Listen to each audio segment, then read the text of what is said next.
Não tem problema, eu paro quando eu quiser. Esta talvez seja uma das frases mais faladas por dependentes químicos ao se iniciarem no vício. Mas o que fazer para proteger crianças e adolescentes das drogas? Qual o melhor momento para falar com eles a respeito? E o principal, o que falar, de que forma falar? Mas se os pais bebem e fumam, como pedir aos filhos que não façam o mesmo? Movimentos pela legalização da maconha. Como conversar sobre esse assunto? Para essas e outras perguntas, uma boa dose de educação.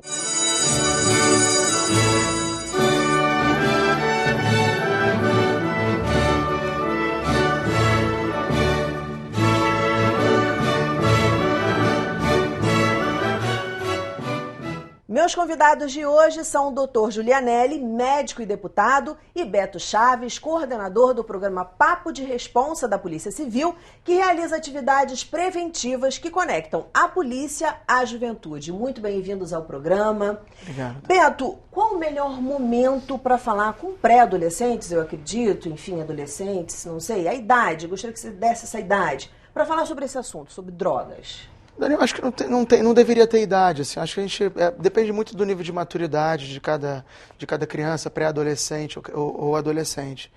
Eu acho que o grande barato disso é a gente não tratar o tema com moralismo ou com um peso religioso muito grande.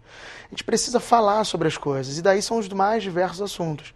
Então, assim, sob a minha perspectiva, com a experiência que eu tenho, acho que a gente não devia tentar colocar uma idade certa. Vai depender muito da relação que os pais tem com os filhos, né, e do contexto no qual eles estão inseridos. Né? A droga está na vida cotidiana da gente há muito tempo. O problema é não falar sobre a droga. Esse é o maior problema. A conversa sobre drogas deve partir da criança, ou seja, de uma curiosidade da criança, ou o pai deve chamar quando sentir que ele está maduro, quando sentir que é o momento certo e conversar? De que lado deve partir essa conversa? Eu penso, sabe, Beto, que deve partir da criança. A partir do momento que a criança demonstra uma curiosidade, eu acho que entra o pai ou a mãe orientando a respeito do que é aquilo. É lógico que a criança vai trazer essa curiosidade para casa em função dos coleguinhas, do meio que ele vive. Então, é difícil, como você fala, precisar uma idade. Vai depender do meio que aquela criança está inserida. Mas eu penso que a gente começar muito cedo, antes da criança mostrar o interesse, eu penso que pode não ser tão produtivo. Então, eu acho que a discussão começa, Dani, a partir do momento que a criança demonstra o interesse. Mas se for uma criança, por exemplo, tímida, que tem, sei lá, vergonha de falar, ou medo de falar algumas coisas com os pais? Aí eu penso que tem que ser dentro da escola. A escola tem que inserir, né? Porque você lidar com essa prevenção de drogas como orientação, você tem que ter um preparo para isso. Senão eu acho que o dano é muito maior. Não sei o que você pensa disso. Né? Eu fico imaginando o seguinte, assim, acho que a gente tem vários contextos, né? E fico sempre imaginando o seguinte, as crianças, elas têm uma curiosidade natural. Eu entendo quando o deputado fala dessa forma, porque as crianças, elas têm. Quem tolhe, quem censura muitas vezes, somos nós, pais, adultos, que não sabemos muitas vezes como lidar com determinados temas, e a gente vai, de certa forma, deixando aqueles temas, é quase como dizer, como é que nasce a criança? É a cegonha que traz. Em determinado momento, é lúdico dizer isso, e aí tudo bem.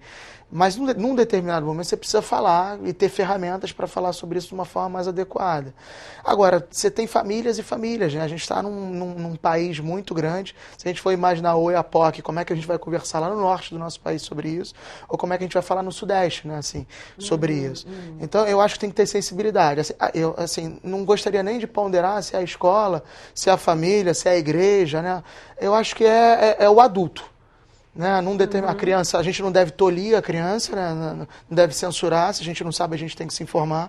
Os adultos precisam buscar as informações. A escola pode ser um bom caminho nesse sentido, mas se isso não vier à tona por uma timidez ou por alguma coisa, a gente tem que tomar cuidado, porque muitas vezes a rua ensina. E não necessariamente a rua vai ensinar de forma bacana. Então é melhor que os pais, a escola, né, ou enfim, quem domine o assunto, possa tocar nesse assunto de uma forma mais bacana. Posso até estimular, de repente, isso da criança que é mais tímida, né? Você conhece o seu filho. Eu sempre falo aqui uma coisa que eu tenho aprendido muito com esse programa, porque com esse programa a gente aprende muito, mais do que ensina para as pessoas que estão em casa. E o que eu tenho aprendido ouvindo especialistas é que educação é um processo de envolvimento mesmo. Você tem que se envolver, você tem que participar, você tem que estudar, você tem que saber quem é o teu filho, né? Isso é muito interessante, Dani, desculpa. A gente tem feito reuniões com famílias, por exemplo, escolas com 1.000 alunos, 1.500 alunos, 2.000 alunos. E a gente se relaciona muitas vezes com 30 pais. Assim, é uma desproporcionalidade. Assim, eu não sei, eu venho de uma família que há muito respeita a educação e que valoriza o processo educacional.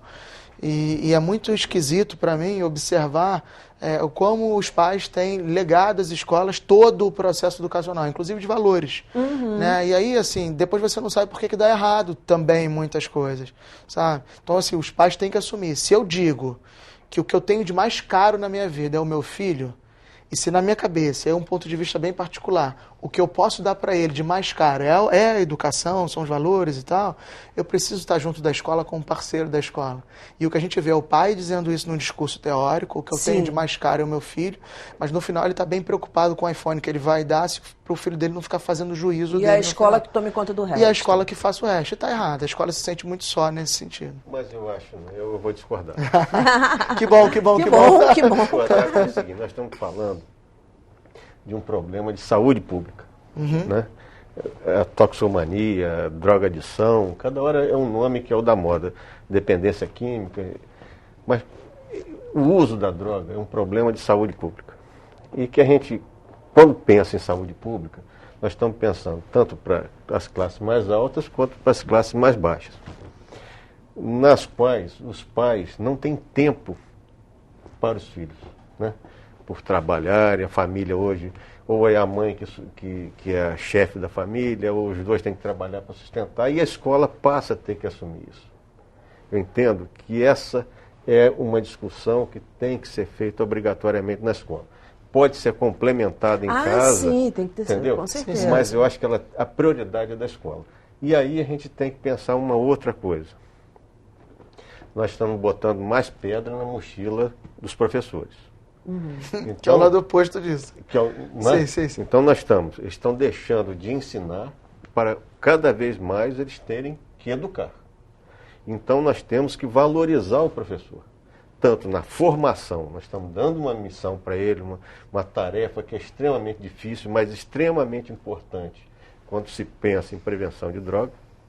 Então nós temos que dar formação e temos que dar uma remuneração digna para eles assumirem esse encargo da sociedade. E eu penso, sem pensar pelo lado econômico, sai muito mais barato nós investirmos na formação do professor e na prevenção, no trabalho deles preventivo, do que depois na construção de presídios ou nas consequências. Não digo nem, exagerei no presídio, nos tratamentos de dependentes químicos, né? Que é extremamente caro. Outro ponto complicado para a sociedade, que é um tratamento extremamente caro, com um índice enorme de reincidência. Né? Então, eu acho que o caminho, nós concordamos que é a prevenção. E eu defendo que a escola integral, eu sou fã da escola integral, mas a escola integral, atuando também com professores formados na prevenção desse problema da dependência. É um conjunto de forças, né? É aquele pai que realmente tem pouco tempo, como o senhor falou, é a vida moderna. A gente também é um tema de um debate que a gente vai ter aqui, a vida moderna e a educação. Mas ter qualidade no momento que está com o filho, não ser só, bota um tablet na mão dele. Não, vamos conversar sobre coisa interessante. Me fala da tua vida, o que está acontecendo com você. Claro que estou falando de uma forma bem rápida, né? E a escola também participando. Acho que é um esforço conjunto. E aí me vem o seguinte, alguns especialistas defendem que você tem que dizer para a criança sim que a droga dá prazer e que, portanto, por isso ela vicia, né? E partir o discurso muito por aí. Porque se você diz que é só uma coisa ruim e não tem nada que estimule, né, esse vício, depois a criança pode experimentar, o adolescente experimentar, descobrir que dá prazer, e aí isso quebra uma corrente de confiança. Eu acho que tem um ponto que é fundamental, e aí eu queria aproveitar das palavras do deputado, que é colocar a droga no seu devido lugar, de fato. Assim. Esse devido lugar, eu digo em termos de tratamento e de cuidado. A droga é um problema de saúde pública. Ela se torna um problema de segurança pública a partir da lógica das armas, né, da tentativa dos controles territoriais e disso, né, da questão econômica, enfim, da lavagem de dinheiro e outras coisas que estão nesse entorno. Então, assim, acho que a gente está olhando para a mesma direção. A prevenção é a saída. Quando você demoniza um assunto, você deixa de ter a possibilidade de conversar com ele e de evoluir o teu pensamento a respeito disso. Quando a gente tem aqueles discursos bem antigos de droga é ruim, se não fosse ruim não chamava droga. A droga tem um conteúdo de prazer, seja o álcool, o cigarro, as drogas ilícitas, né, sobretudo para os adultos, ela tem um conteúdo ali que a gente precisa conversar sobre isso. Sabe? E assim, quanto mais você demoniza, quanto mais você polemiza, quanto mais você mitifica, pior fica a possibilidade de a gente conversar sobre o assunto. Então, sob essa perspectiva, os especialistas estão cobertos de razão. A gente precisa tirar esse conteúdo religioso, moralista, endemonizado e partir para uma conversa mais franca. Né? Mas sem deixar de apresentar também o lado ruim da droga. Não, né? sem dúvida. Isso é importante. Com certeza, com certeza. Isso é importante. Por exemplo, pais que fumam e que bebem, né? E que não querem parar de fumar e de beber, querem continuar tendo sua vida. Como é que eles devem agir com os filhos? Porque a maioria, né, vai dizer, não quero que meu filho fume. Né? Como conversar com o filho a respeito disso, se você, como modelo, está fazendo isso? Eu sou de uma família de grandes fumantes. Graças a Deus não fumo mais. Né? E eu tenho a certeza que o exemplo... Fumava como médico, né? Fumava como médico. É curioso isso. Eu sou de uma geração que o adolescente era bonito fumar, né? Sim, então, sim, se você não fumava, você, de certo modo, tinha um charme, né? Era excluído. Né? Então, você era levado na direção do uso do tabagismo, do tabagismo. E eu vi a dificuldade que meu pai teve de abordar o cigarro. Então, o que ele fez? Lá com 16, 17 anos, ele falou, não quero que fume na rua, vai fumar na minha frente. Isso nós estamos falando de 50 anos atrás, entendeu? 40 anos atrás. Então, é uma situação que surgiu em função dele ser fumante, fumava em casa, e agora o filho resolve fumar. Mas agora, nos tempos atuais, o cigarro já é visto de outra maneira, de outro modo pelo adolescente. Né? Ele não é tão... Não existe charme de fumar. Então, eu entendo que o primeiro passo é os pais tentarem se afastar do vício, né? Deixar o tabagismo. Caso não consigam, deve usar o exemplo dele, a dependência dele, alguma coisa ruim, no sentido de tentar que os filhos não comecem a usar o cigarro da mesma maneira. Pelo menos pelo lado do gasto financeiro, ou de incomodar as pessoas, entendeu? A gente está no finalzinho desse bloco, deputado, porque no outro bloco a gente vai falar sobre maconha também, mas em relação ainda ao cigarro, como o seu pai fez.